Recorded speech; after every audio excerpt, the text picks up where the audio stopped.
বাড়িতে চালের গুঁড়া বা চালের আটা না থাকলে সুজি দিয়ে একবার হলেও সুজির এই মালাই পিঠা রেসিপিটা একবার ট্রাই করতে পারেন। গ্যারান্টি দিচ্ছি স্বাদ মুখে লেগে থাকবে। আসসালামু আলাইকুম মাই ইউটিউব ফ্যামিলি। দেশ বা দেশের বাইরে যে যেখানে আছেন সকলকে আমার সালাম। সকলে সুস্থ থাকুন, ভালো থাকুন আর নেক পথে চলুন, এই দোয়াই করি আল্লাহ পাকের কাছে। আর আপনারাও আমাদের জন্য দোয়া করবেন, আমরা যেন সুস্থ ও সবল থাকতে পারি আর নেক পথে চলতে পারি। ফ্রেন্ডস, আজ নিয়ে এসেছি না চালের আটা না ময়দা, সুজির দুর্দান্ত স্বাদের মালাই পিঠা রেসিপি, যেটা বানানো খুবই সোজা, একবার দেখলেই বানাতে পারবেন। তো আপনাদের সকলের কাছে রিকোয়েস্ট রইল, ভিডিওটি প্রথম থেকে শেষ পর্যন্ত দেখবেন, স্কিপ করবেন না। আর তার সাথে ভালো লাগলে লাইক, শেয়ার, কমেন্ট অবশ্যই করবেন, তার সাথে সাবস্ক্রাইব করে পাশে থাকবেন। চলুন শুরু করি। বিসমিল্লাহির রহমানির রহিম। এখানে একটি কড়া নিয়েছি, কড়াতে 2 চামচ ঘি নিলাম। ঘিটা একটু হালকা গরম হতেই 1 কাপ সুজি নিলাম। 1 কাপ মানে 120 গ্রাম।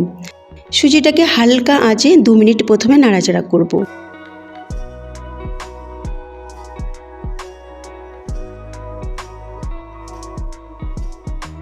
এইভাবে নাড়াচাড়া করা হয়ে গেলে এবার কিছু উপকরণ দেব। এখন দিচ্ছি 1/4 কাপ নারকেল কোড়ানো। নারকেল কোড়ানোটা দেবার চেষ্টা করবেন, দিলে কি হবে, এই পিঠার স্বাদ কিন্তু অনেক গুণ বেড়ে যাবে।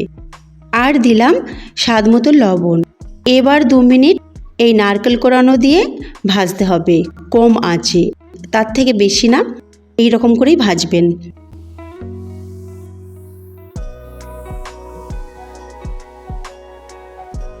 আর গ্যাসের ফ্লেমটা অবশ্যই কম রাখবেন। দেখুন আমার ভাজা হয়ে গেছে। এবার আমি পানি দিচ্ছি। পানি দেব ওই কাপের 2 কাপ, যে কাপের মাপ করে সুজি নিয়েছি।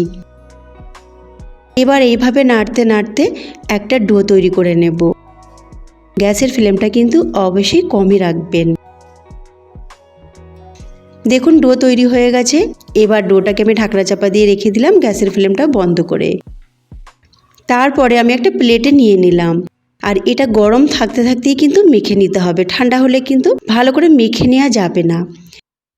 এবার আমি একটা ডিমের কুসুম নিয়ে নিলাম। ডিমের সাদা অংশটা না, শুধু কুসুমটা নিয়ে এইভাবে মেখে নেব। খুব ভালোভাবে সুজির ডোর সাথে মিশিয়ে নেব।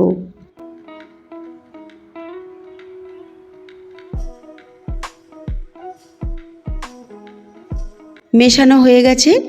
এবার আমি দেব 2 টেবিল চামচের মতো ময়দা।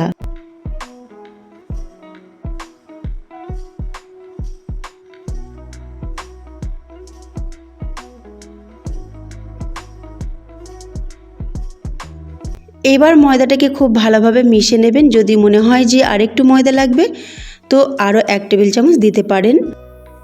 এবার খুব ভালোভাবে এটাকে মুথে নিতে হবে।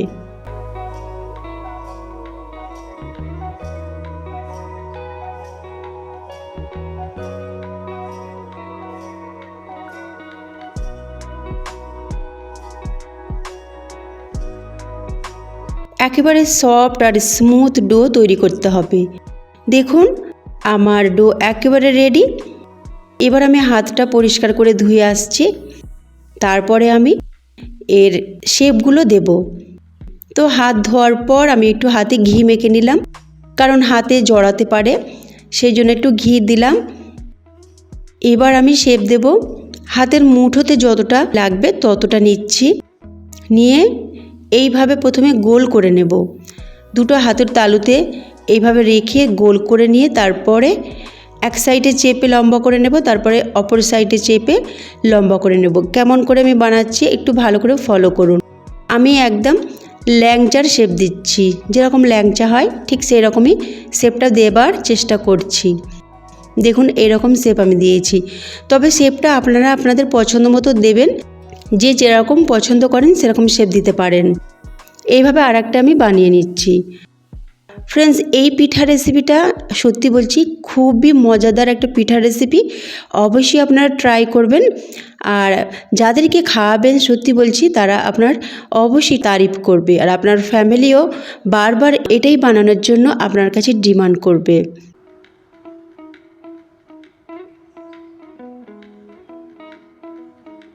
দেখুন সব হয়ে গেছে। এবার আমি এদিকে 500 মিলি দুধ আগে থেকে ফুটিয়ে রেখেছিলাম, সেটাকে এবার গ্যাসে বসিয়ে দিলাম। আর 2টো এলাচকে একটু থেতো করে দিয়ে দিলাম, আর 1 চুটকি লবণ দিলাম। এবার চিনি দিলাম এই 80 গ্রামের মতো। মিষ্টিটা আপনারা আপনাদের পছন্দ মতো দেবেন, যে যেরকম মিষ্টি পছন্দ করেন। আর মিষ্টি জাতীয় খাবারে লবণ অবশ্যই দেবেন, কারণ লবণ দিলে স্বাদটা অনেক গুণ বেড়ে যায়। আর লবণটা একটু ভাবনা চিন্তা করে দেবেন, বেশি না, 1 চুটকি। এবার চিনিটা গলে গেছে। আমি একটা বাটিতে 2 টেবিল চামচের মতো গুঁড়ো দুধ নিলাম, আর তাতে দুধ মিশিয়ে ভালো করে ওটাকে মিশিয়ে নিয়ে ঢেলে দিলাম। গুঁড়ো দুধ দিলে কি হবে, এর মালাইটা খুবই টেস্টি আর মজাদার হবে। এবারে ভালো করে মিশিয়ে নিলাম। এবার দুধটা ফোটাতে দিচ্ছি। দুধটা ফুটে উঠলেই আমি গ্যাসের ফ্লেমটা বন্ধ করে দেব। আর এদিকে তেল বসিয়েছি। তেলটা এমন গরম হবে যেন আঙুলটা ডোবাতে পারেন, আর সেরকম হালকা গরম করে আমি দিয়ে দিলাম। তবে খুব বেশি হালকা না, খুব বেশি হালকা হলে কিন্তু এগুলো ফেটে যাবে। মোটামুটি যেন গরম হয়, যেন পিঠাগুলো দিলে একটা বুদবুদ ওঠে, সেই রকম গরম হওয়া দরকার আছে। আর যখন পিঠাগুলো দেবেন কিছুক্ষণ নাড়াচাড়া করবেন না। দেখবেন যখন পিঠাগুলো উপরে ভেসে উঠছে তখন একটা কিছু দিয়ে এইভাবে নাড়াচাড়া করে দেবেন। তা নাহলে আগে যদি নাড়াচাড়া করতে যান তাহলে পিঠা ভেঙে যাবে। দেখুন আমার সবগুলো পিঠা ভেসে উঠেছে। এবার এগুলোকে আমি এইভাবে নাড়াচাড়া করে উল্টে পাল্টে একেবারে লাল লাল করে তুলে নেব। তবে বেশি কালার করব না। বেশি যদি আমি কালারটা দিতে চাই তাহলে পিঠাটা যখন পুরো রেডি হয়ে যাবে কালারটা আরও ডিপ হয়ে যাবে। তো এইভাবে হালকা আঁচে ভেজে নেব। হালকা মানে মাঝারি আঁচে রাখবেন, একদম লো না, মাঝারি আঁচে এইভাবে আস্তে আস্তে করে ভেজে নেবেন আর নাড়াচাড়া করবেন কন্টিনিউ। এইভাবে কন্টিনিউ নাড়াচাড়া করতে করতে কালারটা সব দিকে সমান আসবে। দেখুন কত সুন্দর কালার এসেছে। আমি তুলে নিচ্ছি। আর গরম গরম তুলেই কিন্তু দুধের মধ্যে দিতে হবে। আর দুধটা যদি গরম হয় আরও ভালো হয়। দুধটা যেন হালকা গরম থাকে। আর এইভাবে গরম গরম তুলে নিয়ে দুধের মধ্যে দিয়ে দিলাম। তারপরে গ্যাসটা অন করে দিয়ে 5 মিনিট এইভাবে ফোটাতে থাকবো। আর দুধ যেন ঘন না হয়, পাতলাই যেন থাকে, তবেই দুধটা ভিতরে ঢুকবে আর পিঠাটা ফুলবে। তা নাহলে দুধ ঘন হয়ে গেলে পিঠা রস টানতে পারবে না আর পিঠা নরমও হবে না। সেদিকটাও আপনারা ধ্যান রাখবেন।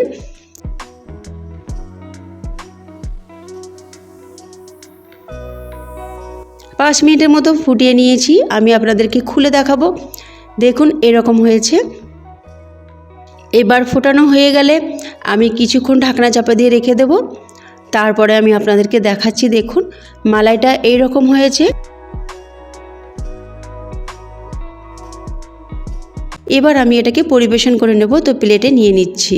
তো ফ্রেন্ডস, এই রেসিপিটা যদি আপনাদেরকে ভালো লাগে অবশ্যই লাইক করবেন। তার সাথে এরকম মজাদার রেসিপি যদি আপনারা পেতে চান তো উপরে আই বাটনে ক্লিক করে দেখে নিতে পারেন, বা এন্ড স্ক্রিনেও আমি পিঠা রেসিপি দিয়ে রাখবো, সেখানেও দেখে নিতে পারেন। আর তার সাথে রেসিপি ভালো লাগলে অবশ্যই আপনার ফ্রেন্ডস, আপনার রিলেটিভদের কাছে শেয়ার করবেন। উপরে আমি সামান্য পরিমাণে বাদাম কুচি ছড়িয়ে দিলাম। আপনারা চাইলে পেস্তা কুচিও দিতে পারেন, বা আপনারা আপনাদের পছন্দ মতো ড্রাই ফ্রুট দিতে পারেন। দেখুন আমি টিপে দেখাচ্ছি, নরম হয়েছে, বেশ ভালো মতোই নরম হয়েছে। আমি কেটেও দেখাবো। আর এটা একটা নতুন ধরনের পিঠা, তো অবশ্যই আপনারা ট্রাই করবেন। তো আজকে এই মতোই রইল। আমি আবার ফিরে আসছি নতুন এক রেসিপি নিয়ে। আল্লাহ হাফিজ।